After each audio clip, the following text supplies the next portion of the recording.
Welcome to the 94th edition of Women's Wrestling Weekly, the show. I am Kyle Klingman, joined by Scott Beck. We had Reese Larmendi on last week. Scott, love having Reese on the show. She adds so much. I like everything she has to say. I kind of hang on every word that she has to say, and I liked how we closed out last edition when we talked about hypothetical matchups. I don't know how many hypothetical matchups we've had through the course of our conversations, but it's been a lot. A Yeah. couple things to add to that. One of the things that you could have used against me, because we were talking about Kylie Welker and Macy Kilty. Kilty is at 62 kilograms right now. She's been 65. And then, of course, Kylie Welker is at 76 kilograms and has been as heavy as 180. She hasn't weighed that much, but she She's competes at also wrestled 180. And 72 kilograms, I she believe. has. She cut down to that for the World Team Trials in 24 and got a Right. World Bronze medal. But interesting points on that. They're both from Wisconsin, so you have that little sister, big sister dynamic that might go into that. But also, if you remember a few years ago, there was a flow card where Tamira Mensah-Stock, who was an Olympic gold Yep. medalist at 68, bumped up to wrestle Adeline Gray at 76 and won that match. So you could have used that against me a little bit. You had some ammo you didn't use. Yeah, I mean, my biggest thing is just, and again, this is not like an attempt to disrespect Welker, but Macy's a multiple world medalist, and normally when you get, in my experience, and I've been in many wrestling rooms in my life, I mean, just like Dan Gable used to be able to go up and down the Hawkeye lineup and wrestle everybody one after another without a rest when they were all fresh. And I'm not saying that a guy in the Hawkeye wrestling team should have been as good as Dan Gable, but there were some freaking hammers on that team, and they're way bigger than him. So normally, once you hit a certain level of talent, like you're a world medalist, Macy's a multiple world medalist, multiple age group medalist, you kind of can wrestle. And within 15 or 20 pounds, you can normally, I'm not saying the weight doesn't matter and the person can't beat you, but they cannot throw you around like a baby. You have wrestled people smaller than you in practice, bigger than you in practice, and you can normally understand what they're trying to do and kind of not get thrown around like a baby. Agreed with that. And it's fun to think about these hypothetical matchups. And I think this is one of the reasons I think Real American Freestyle fills a need is because these matchups that we can think about, dream about, can actually take place on the raised stage at Real American Freestyle. Hopefully that women's piece continues to develop. I know that Kennedy Blades is planning on being on more of those, but the more hypothetical matchups that we can dream of that you can actually execute on that stage, I think is a good thing. Yeah, and they've done a great job. But ideally, we'd love the ratio to be slightly more women as a percentage of the overall matches than it's only one match. I think maybe there's been a couple of cards with two, but the predominantly it's I'm sure they can say because that's what people watch or that's where the demand is. But like it would be nice as it grows if we grow with it. In women's wrestling, and there could be a couple more matches. If you look at the stuff going on, and we're not remotely talking about it going there, but there's a lot of crazy stuff going on. This WNBA, all this discussion about what athletes can and can't participate, and there's a lot of tension at the moment. There seems to be between men's and women's sports. We'd like to see that ratio get up a little bit. Right now, I think the max we've seen is two, so maybe we could get to three, four, five at some point because I Or think the women's space delivers. yeah, I mean, or for now, I would take two at least two every time. Not one. I mean, we got to start somewhere. But yeah, I mean, ultimately, I like we it would be great if we could get a little bit more of that. We ended the show with hypothetical matchups. We started the show, episode 93, with talking about these ridiculous comments from men that try to come in and say that they could beat a meat or what can we do? There was a crazy comment that I showed you that was just absolutely absurd. These people are just out of their minds asking these questions, saying, this is what my deadlift is, this is what I weigh. Could I go with you at any level? I would urge everyone to talk to Joe Norton when he wrestled in an exhibition match against Yelena McCoyed. Joe Norton is in good shape And and knows how to wrestle. knows how to wrestle, competes every day in the room, and he got abused by Yelena McCoy. Even though there's a weight gap, you're talking about an elite level women's wrestler, and he could tell you how good she is. But you put stupid stuff up there. I don't think we need to protect them. Sorry, because that person says in the comment, like, I've never wrestled. Okay, you will get obliterated. Period. Joe Norton was on fire at the NWCA coaches convention, and Joe is just a treasure trove of great content. Anytime he has an interview, I want to hear what he has to say. I listened to his interview 3 times, and just a lot of nuggets. You just don't know which one you want to pull from because there were so many great things. He talked about negative recruiting, and he talked about his late night conversation with Gary Mayab, who is the associate head coach at the University of Iowa. At the pool, outdoor pool, so it's open all night down in Florida at the convention, and it was, gosh dang, it was probably midnight, which for me is late, so if I know for Gary, that's probably pretty late too, right?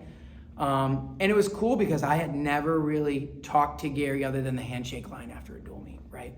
And that's when I first kind of got to know him. And now, I think if people ask me, like, name who are your favorite opposing coaches, right? I'm going to name 2 or 3 guys, and one of them is going to be Gary Mayab, right?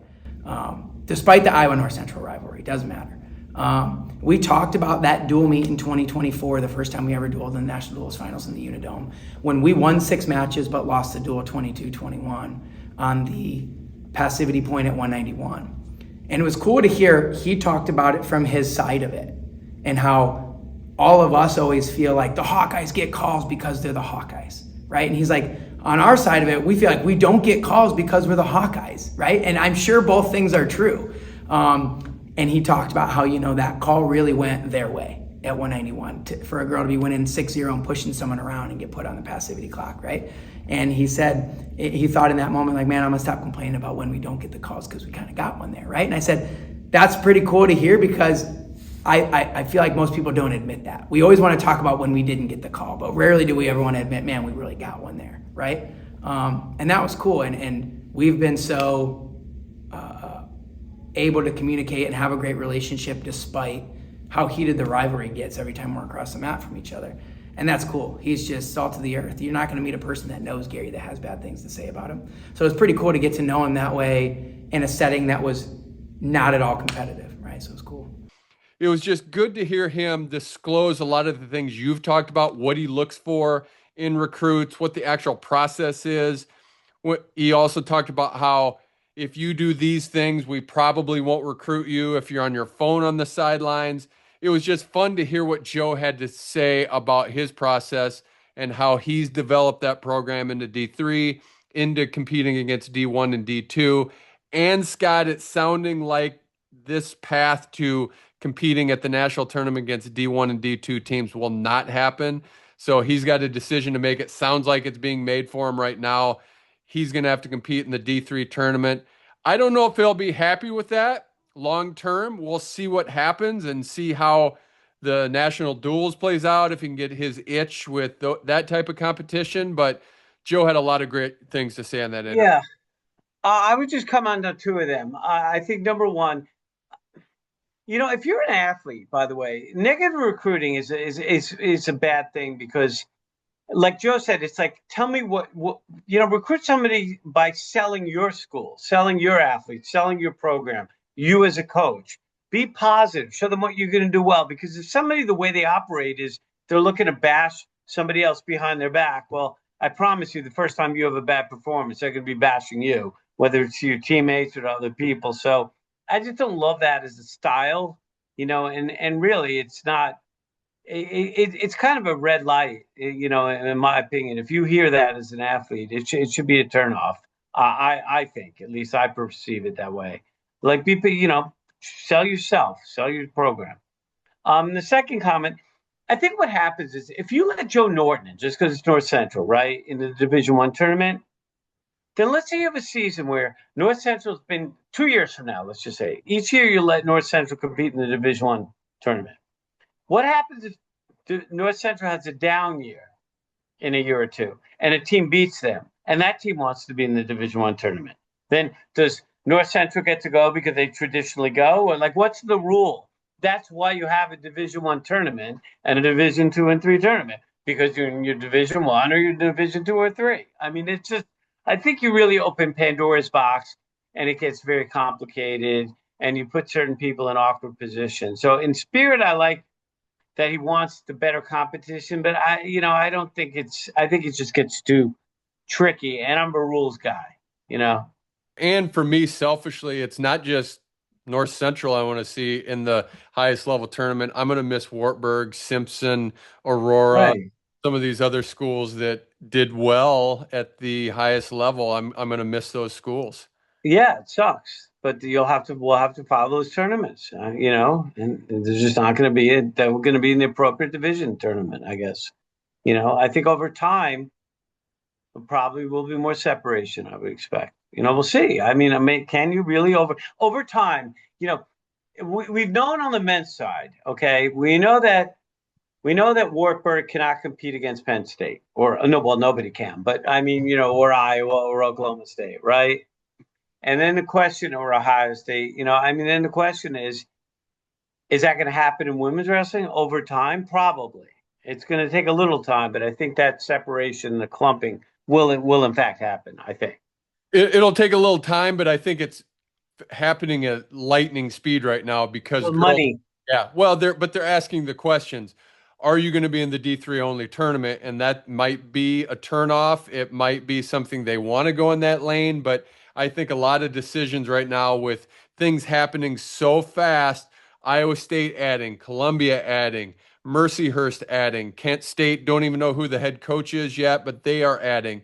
Now you have 10 D1 programs. That is what sells right now, and those are the questions that are being asked about what are these programs going to do? And I think that's a question that Joey's getting a lot. What is North Central going to do after this season?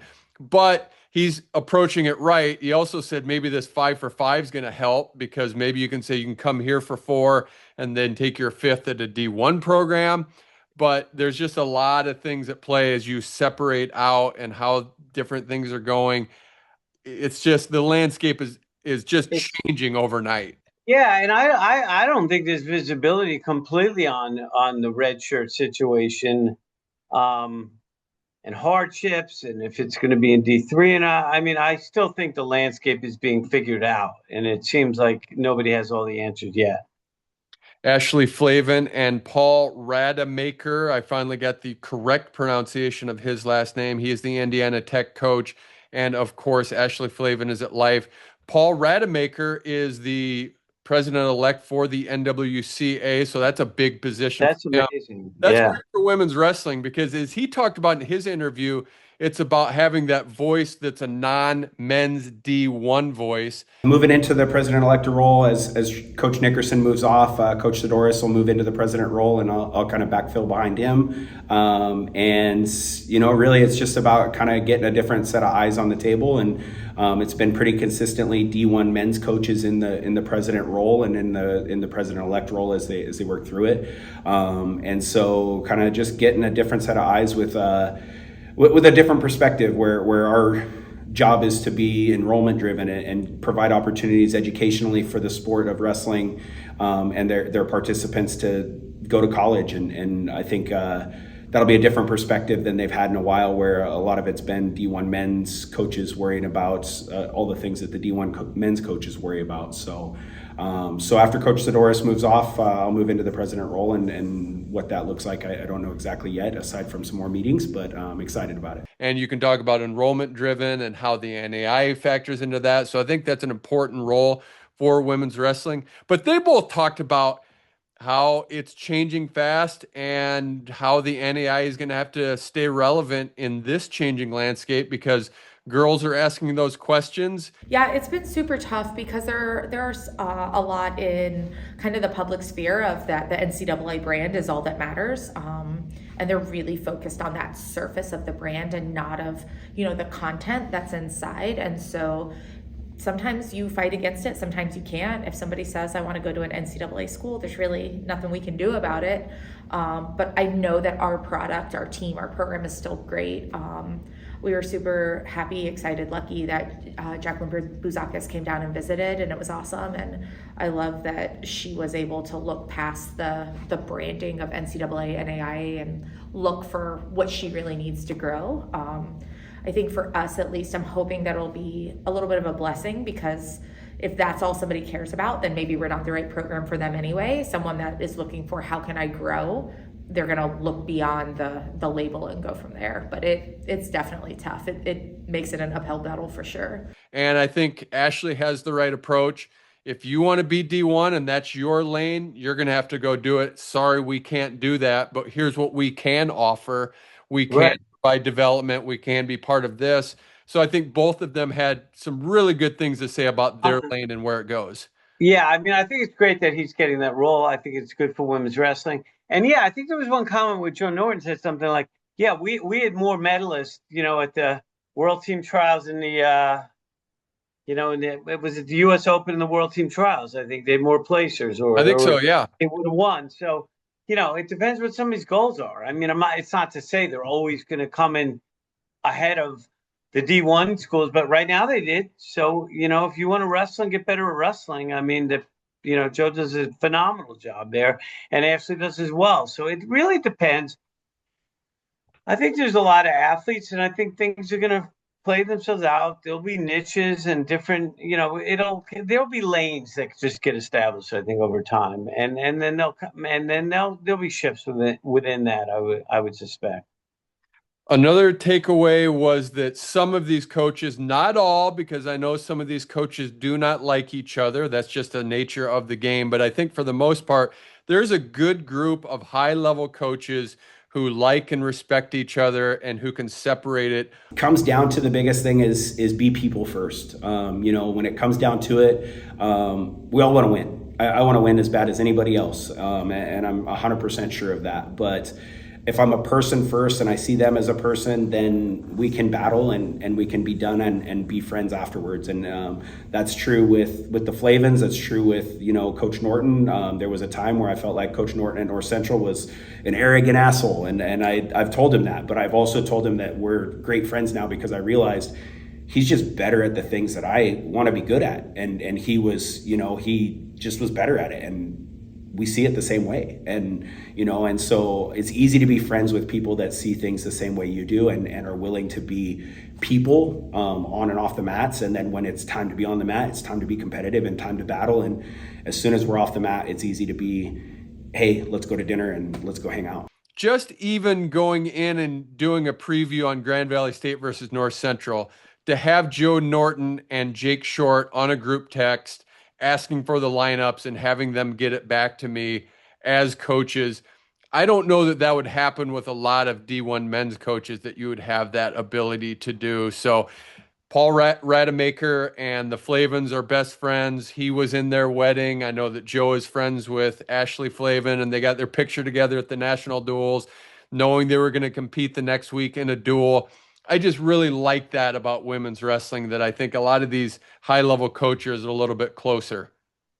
Yeah, I think so. I just don't think there's as much like historical animosity. It hasn't developed yet, and hopefully it doesn't. Maybe it's a different breed of cat.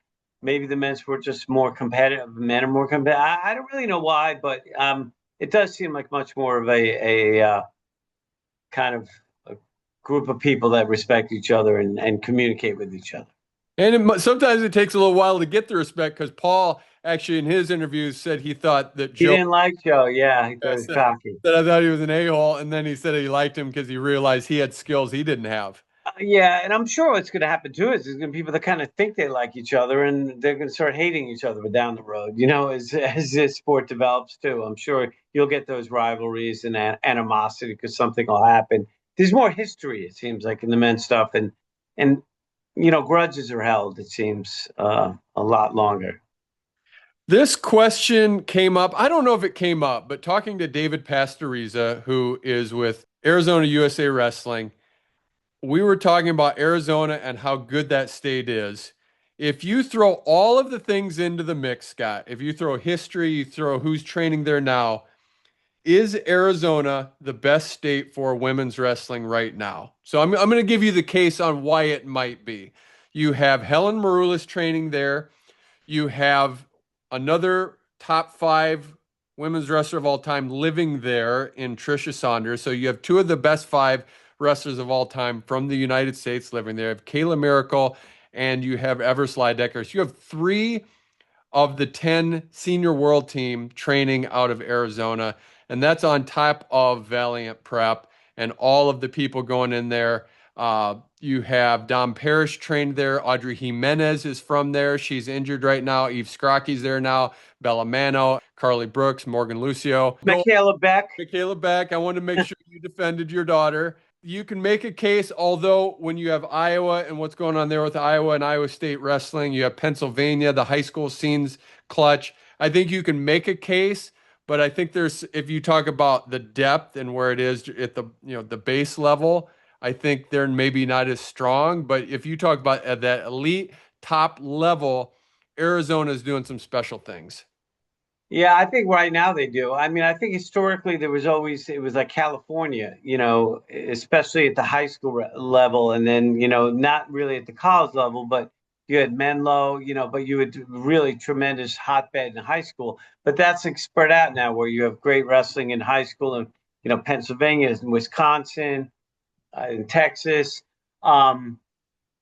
Yeah, right now I don't see how you can't say that Arizona, if you look where you have very good high school women's wrestling, not just Valiant Prep, you have the other, high schools as well. And then, you have these elite senior athletes that train there. Not every second they travel a little bit, but that's their base and they're a lot. So, yeah, I'd have to say right now it seems to be, I mean, these things are always debatable, but you look at Iowa, Iowa State. I mean, you have a lot of good wrestlers there, but maybe it's close. I mean, it's an interesting concept, but yeah, I mean, it's really good there, and they traditionally on the men's and the women's side. I mean, Arizona has developed, RBY. You just have a lot of good wrestlers. The Larkins, on the men's side as well. It's just a lot of good young wrestling, and now people like it there because you know what it is. If you're going to stay and compete either in wrestling or combat sports like MMA, it's just a very vibrant fight sports community for a couple of reasons. Weather's good, people like that, but you have a lot of infrastructure. There's a lot of wellness stuff, a lot of nutrition places, sports medicine, yoga, cryotherapy, there's recovery stuff. There's just a lot of infrastructure because it's a health kind of place where people care about how they look and how they feel. And that's just been built around. Then you have now these niches of places that love fighters and wrestlers. So like Michaela will go to some people that only work with fighters and wrestlers, and I think that kind of feeds on itself because then people know that the infrastructure there, you don't need to say like, hey, what do I do if I have a problem with this? Is there anybody that can help me? It's like, who do you think's the best? Where should I go? Do you like the guys that too far a drive? Should I go to your guy? I mean, like Vicky Anthony's there. She's married. Her husband Tom's from the UK. He fights. Vicky fights, and does a lot of wrestling stuff. So jiu-jitsu. So everybody kind of knows each other and it feeds on itself, I would say. Like-minded people. Right, but Iowa, if you're just trying to really explore what else is out there, when you look at Iowa and you have the NCAA championships there, you have the national duels there, you have Wartburg, Simpson, Grandview, Iowa, Iowa State. They have other schools around that are exciting. William Penn, who pushed Life University at the NAIA championships, which will probably be no longer after the leaving of the coaches, but you do have that base there, and you have just a lot of great things. Pennsylvania with Lehigh coming in, and the great high school wrestling they have. So it kind of depends on what you like, but we're talking about at all levels, top to bottom, and I think that's where, at that level, there's not is there a college in Arizona that has women's wrestling at this point? I think so. Like a real Arizona State had like a club kind of thing, but I mean a full team with a coach. They do. They do have one. I think it's an NAIA program, but again, it's terrible. I don't even know. Yeah, we can't stream of consciousness come up with it. That says everything, right? Yeah. So it's not that developed, at that level yet, but it's. I mean, listen, Iowa is, sacred wrestling ground, and it's quickly becoming that with women's wrestling as well. So interesting concept, though. Fun to think about, and also fun to think about as we just talk about hypothetical matchups and what could and couldn't happen. Of course, the narrative always is, and how many times have we harped on this, Scott, when someone says, I want to be a world and Olympic champion, and you break it down and say, what does that really mean? Is we look at people that you say have the potential to be on this path, there are still people in their way if it happens. So if you look at the future and what might happen, even at 76 kilograms, we don't know where Taina Fernandez is going to end up if she's at 68. Maybe she cuts down to 62, goes up to 76. She's going to enter against some quality opponents. We don't know where Meet Elor is going to end up, or Kennedy Blaze is presumably is going to be at 68. Kylie Welker, Diamond Guilford. You have a lot of good people in that pool, and then you don't know how long they're going to go. Adeline Gray might come back at 76 kilograms. And so you have all of this talent coming in, and even if it's 4 years apart, you're going to have to contend with that. So you can see this upside, and it always makes me think just making Final X is insanely hard, getting that, or even making the national team. This is such a difficult process, Scott.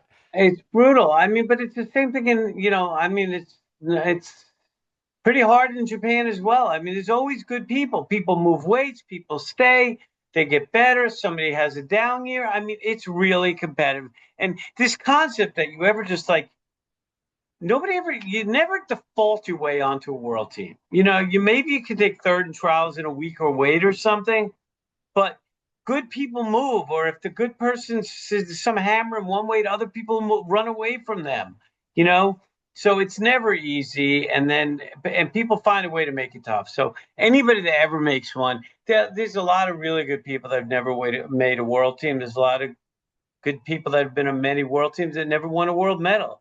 This is a brutal process, and it's only getting harder. Let's just preview quickly. We're going to talk about it more, but the U20 World Championships are coming up. We talked about the U17 World Team and what that meant and where we are with things. I think this is going to paint an even better picture for us about where Team USA is. We have 4 returning age-level world champions on this team, and Morgan Turner at 50 kilograms, Everest Leidecker at 55 kilograms, Taina Fernandez at 68, and Piper Fowler at 76. I think we're going to really be able to lock in after this tournament, and this is going to really tell us, okay, we're good at this level at U17. What's the next step, and how do we look? Yeah, well, I mean, I looked at the entries already. So China will be at this tournament, the junior tournament. So this is a very challenging tournament. It's the next level up. We have 3, kind of transformational kind of wrestlers on this team / prodigies. I hate using that word, but I mean, you look at Morgan Turner, who just is improving so quickly, made the senior world team. She just looks unbelievable. Her defense is getting better, her repertoire, and she's got just such tenacity and will to win. Everest Leidecker is already U20 world champ, senior world team member, and has looked great. And she's contended. She gave Guzman the closest match of anybody recently, and she's a real deal. And already a U20 world champ. And then you have Taina Fernandez, the only 3-time U17 non-Japanese world champ, who the only thing that's limited her from being probably by now already a junior world champ is she was too young. So she keeps moving up weight classes. We'll see where she is. So we have 3, and not to take anything away from Piper Fowler, but I think those 3 are their own little tier because of their senior level success. So, Piper Fowler has yet to really get to that level, right? So I'm not trying to pick on her, but those 3 are just absolute hammers and transformational. And you hate to put pressure on people, say whatever, but I'd be surprised if we don't get at least 2 out of 3 goals from those 3. I think all 3 easily could win. There's a very difficult tournament. None could win. But I think we'll get at least 2. And I'm not even trying to pick who, but we will. And then the rest of the team is very solid, and we'll talk about, and we'll get to that. I know we're running out of time. The other thing I want to make sure that people to mention that we just had a drop that the U.S. Open next year will just be an Olympic World Team Trials in the Olympic weights, and later in that year will be a trials in the non-Olympic weights. So we'll have to process that, look at the thing. I've just read it briefly. So in theory, the Olympic weights were supposed to have changed. They didn't. Not really that fair because there's some people that really it's tough for them. They're, on the men and women's side. It would have been fun to kind of change them up a little bit, but the process is starting. This is more like I think what Canada does. How about we end with this for real? Hypothetical match: Scott Beck versus Michaela Beck right now. She'll kill me, obliterate me. Maybe I could get one throw or something lucky, but I get absolutely obliterated.